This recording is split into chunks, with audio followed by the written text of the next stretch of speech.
सलाम नमस्ते साथियों। आज मैं आपके सामने एक किस्सा सुनाने जा रहा हूँ इस किताब में से। इस किताब का नाम है मेरी फिल्मी आत्मकथा। ये बलराज साहनी साहब की ऑटोबायोग्राफी है। और बलराज साहनी साहब वो हमारी इंडियन फिल्म इंडस्ट्री के बहुत ही उम्दा कलाकार रह चुके हैं। जिस रियलिज्म पे और हम नेचुरल एक्टिंग की आज हम बात कर रहे हैं, उसकी ज़मीन इन्हीं लोगों ने तैयार की थी। 2 बीघा ज़मीन इनकी एक बहुत ही प्रसिद्ध फिल्म है जिसे बिमल रॉय जी ने डायरेक्ट की थी। और बिमल रॉय जी की और बलराज साहनी साहब की पहली मुलाकात कैसे होती है, वही किस्सा मैं आपको सुनाने जा रहा हूँ। तो सुनते हैं वो किस्सा। सुबह का समय था। मैं समुद्र तट पर बच्चों के साथ रेत के घरौंदे बना रहा था। तभी मैंने देखा एक गोल मटोल बंगाली बाबू अपनी धोती का सिरा पकड़े मेरी ओर आ रहा है। मैं उसे जानता नहीं था। उस व्यक्ति का नाम आशीष सेन था, जो उन दिनों बिमल रॉय के सहायक निर्देशक थे और बाद में हिंदुस्तानी फिल्मों के प्रसिद्ध हास्य अभिनेता बने। आशीष सेन ने मेरे बिल्कुल निकट पहुंचकर उदास और नाकसुरी आवाज में कहा, बिमल रॉय दादा आपको याद कर रहे हैं, उन्हें फिल्म के बारे में बात करनी है।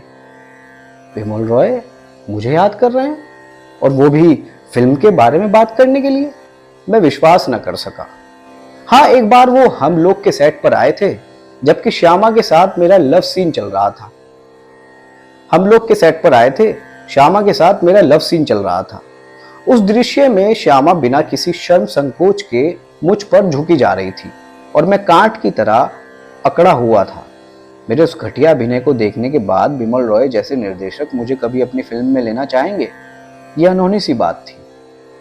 फिर भी मैं जल्दी से तैयार होकर मोहन स्टूडियो पहुंचा। अपने चेहरे पर मैंने हल्का सा पाउडर लगा लिया था और इंग्लैंड का सिला सूट प्रेस करवाकर पहन लिया था, जो उस मौसम को देखते हुए काफी भारी था। जब मैं बिमल रॉय के कमरे में दाखिल हुआ तो वो मेज पर बैठे कुछ लिख रहे थे। उन्होंने आंखें उठाकर मेरी ओर देखा तो देखते ही रह गए। मुझे लगा जैसे मैंने कोई कसूर कर दिया हो।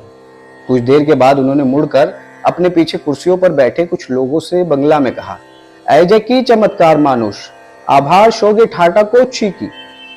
क्या अजीब गरीब आदमी पकड़ लाए हो? मेरे साथ मजाक कर रहे हो क्या? उन्हें शायद पता नहीं था कि मैं बंगला जानता हूं। उन्होंने मुझे बैठने को भी नहीं कहा। आखिर वो बोले, मिस्टर साहनी, मेरे आदमी से गलती हो गई है। जिस किस्म का पात्र मैं फिल्म में पेश करना चाहता हूं, आप उसके बिल्कुल उपयुक्त नहीं हैं। इतना रुखा व्यवहार। गैरत की बात थी कि मैं उसी समय वहां से चला जाता, लेकिन मैं वहां जैसे गड़ा रहा। आसमान को पहुंची हुई आशाएं इतनी जल्दी मिट्टी में मिल जाएंगी, इसके लिए मैं तैयार नहीं था। क्या पात्र है? मैंने गला साफ करते हुए पूछा। एक अनपढ़ गरीब देहाती का।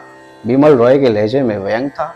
मैंने फिर चाहा कि उल्टे पांव वापस चला जाऊं, लेकिन पैरों ने हिलने से जवाब दे दिया और कोई अदृश्य शक्ति उन्हें रोके हुए कह रही थी कि ये मौका दोबारा नहीं आएगा। और उसी अदृश्य शक्ति ने मेरे मुंह से कहलवाया, ऐसा रोल मैं पहले कर चुका हूं। कहां? पीपल्स थिएटर की फिल्म धरती के लाल में। बिमल रॉय के चेहरे का भाव बदला। उनके पीछे बैठे लोगों ने भी जैसे सुख की सांस ली। तब उनमें बैठे सलील चौधरी को मैंने पहचाना, जो खुद इप्टा के सदस्य थे और जिनसे मैं 1-2 बार मिल चुका था। क्या पता उन्होंने बिमल रॉय को मेरा नाम सुझाया हो। धरती के लाल में किस पात्र का रोल किया था? बिमल रॉय ने पूछा। प्रधान के बेटे निरंजन का। शंभू मित्रा उस फिल्म के सहयोगी निर्देशक थे। उन्होंने मेरी बहुत मदद की थी। बोशो, बिमल रॉय ने कुर्सी की ओर संकेत करते हुए कहा। धरती के लाल से भी ज्यादा काम किया शंभू मित्रा के नाम के जादू ने, जैसे मैंने बिमल रॉय की निर्देशकीय योग्यता को चुनौती दी हो। मुझे रोल मिल गया। स्टूडियो के बगीचे में सीमेंट की एक बेंच पर बैठकर ऋषिकेश मुखर्जी ने मुझे फिल्म की कहानी सुनाई। सुनाते समय उन्होंने मुझे भी रुलाया और खुद भी रोए।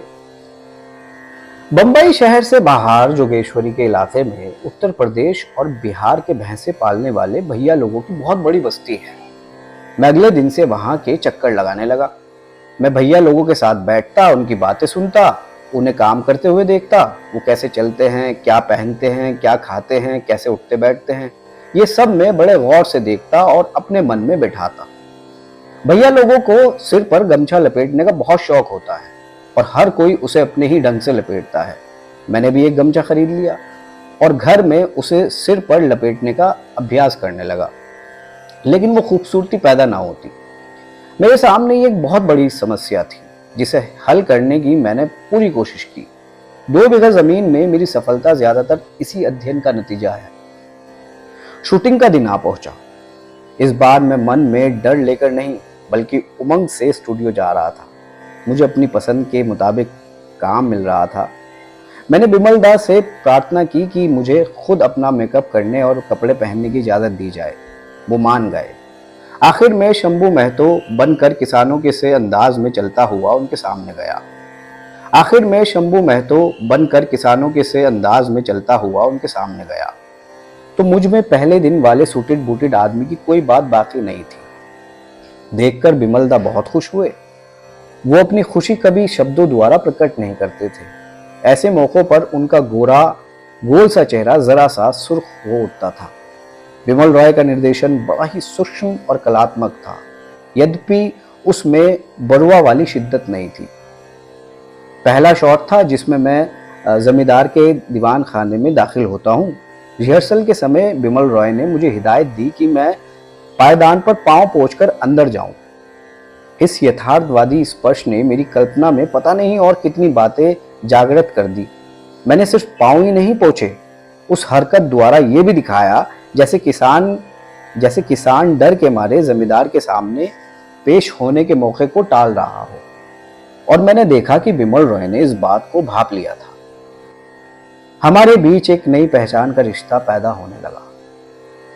जमींदार का रोल मुराद कर रहे थे।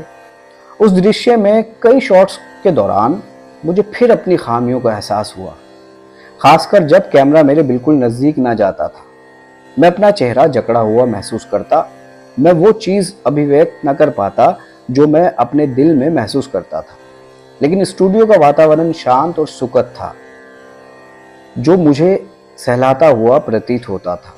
जिसके पूर्व मैंने शूटिंग के समय शोर शराबा ही देखा था जो मेरे होश गायब कर देता था। दृश्य के अंतिम शॉट में मैं जमींदार के पांव पकड़कर गिड़गिड़ाता हुआ कि वो मेरी जमीन न छीने। टेक से पहले बिमल रॉय ने मुराद के कान में कह दिया था कि जब मैं उनके पांव पकड़ूं तो वो उसे जोर से झटक कर छुड़ा ले और कैमरे के दायरे से बाहर निकल जाए। मुझे ये बात पता नहीं थी। सो जब टेक में मुराद ने झटक कर अपना पांव छुड़ाया और वो मेरे मुंह पर आकर लगा तो मैं गुस्से और अपमान से बुरी तरह रो पड़ा। कट होने के बाद भी मैं देर तक कालीन पर उसी तरह पड़ा सिसकियां भरता रहा। शॉट बहुत बढ़िया हुआ था। मुराद ने मुझे बाहों में लेकर माफी मांगी और असली बात बताई। मैं बिमल रॉय का और भी कायल हो गया।